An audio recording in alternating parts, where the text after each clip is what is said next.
Hello viewers, in today's class we are going to solve one important definite integral which involves greatest integer function, right? So here we have to solve this integral from 0 to 2 and greatest integer x square minus x plus 1, right? So let us call this integral as I, right?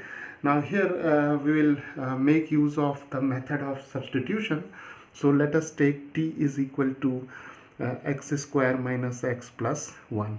So here this expression which is inside the greatest integer function sign is a quadratic function, right? So here we assume that t is equal to x square minus x plus 1.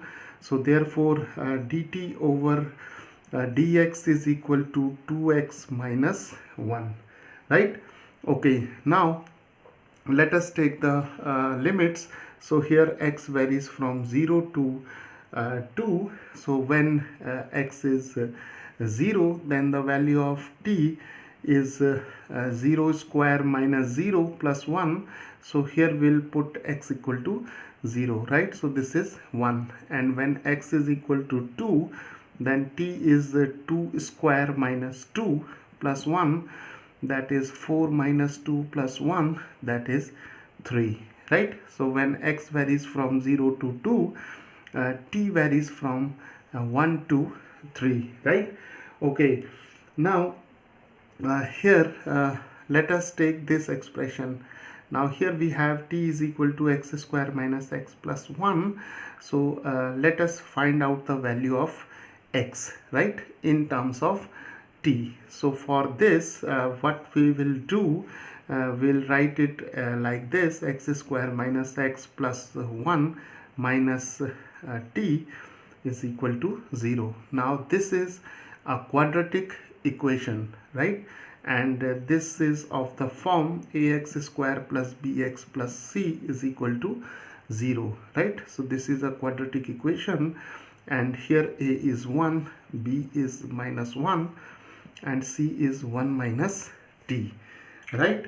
Okay, now we'll find the value of x in terms of t by using the quadratic formula, right? So the quadratic formula is given by x is equal to minus b plus minus square root of b square minus 4ac over 2a, right? And here this quantity b square minus 4ac is the discriminant of the quadratic equation, right? So let us substitute the values of a, b and c in this quadratic formula. So we have x is equal to minus 1, and here we have b square is minus 1 square, that is 1, minus 4 times a is 1, and c is 1 minus t, right? And here we have 2 times 1, so x is minus minus plus, so here we have plus 1, and plus minus square root of 1 minus 4 plus 4t, and here we have 2, so this can be written as 1 plus minus square root of 4t minus 3 over 2, right? Now taking this 2 to this side, we have 2x is equal to 1 plus minus square root of 4t minus 3. So we have 2x minus 1 is equal to square root of 4t minus 3, right? Okay, so now this is 2x minus 1, which is expressed in terms of t. Now here we have 2x minus 1. So therefore dt over dx is now equal to square root of 4t minus 3, and dx is now equal to dt over square root of 4t minus 3, right? Okay, now what we will do in our next step, see here t varies from 1 to 3, right? From 1 to 3 when x varies from 0 to 2. So between 1 and 3 we have the integer 2, right? And whenever we do integration, definite integration, where the greatest integer function is involved, we break the integral, right, at the integer points, right? So here this integral I, it would be expressed as a sum of two integrals. First is from 1 to 2 and second is from 2 to 3, right? So now I can be written as from 1 to 2, and here we have for x square minus x plus 1 we have t and greatest integer t, and for dx we can write this expression, right? So we have dt over square root of 4t minus 3, right? And the second integral is from 2 to 3, and we have greatest integer t and dt over square root of 4t minus 3, right?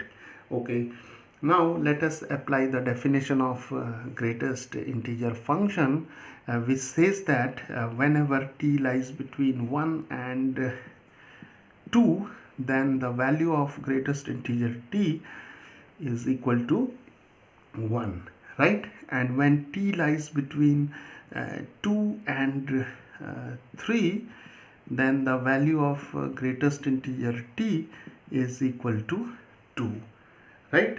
So now here these two integrals can be rewritten as I is equal to 1 to 2, and for this greatest integer t we have 1, so we have 1 dt over square root of 4t minus 3, and here we have 2 to 3, and for this greatest integer t we have 2, right? So here we have 2 dt over square root of 4t minus 3, right? So now we have two simple integrals, and we can solve them easily. And in order to solve these two integrals, let us take the indefinite integral of dt over square root of 4t minus 3, right? Because once we get the value of indefinite integral, we can find out the definite integral by substituting the limits, right? So let y is equal to 4t minus 3, so therefore dy is equal to 4 dt, and dt is equal to dy over 4. So here the integral becomes dy over 4 and square root of y, right?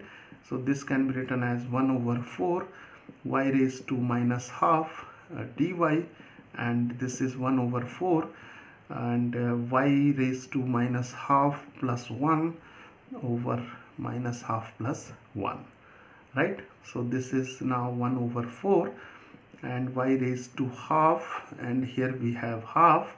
So therefore this integral now becomes 1 over 4 times 2 over 1 and square root of y.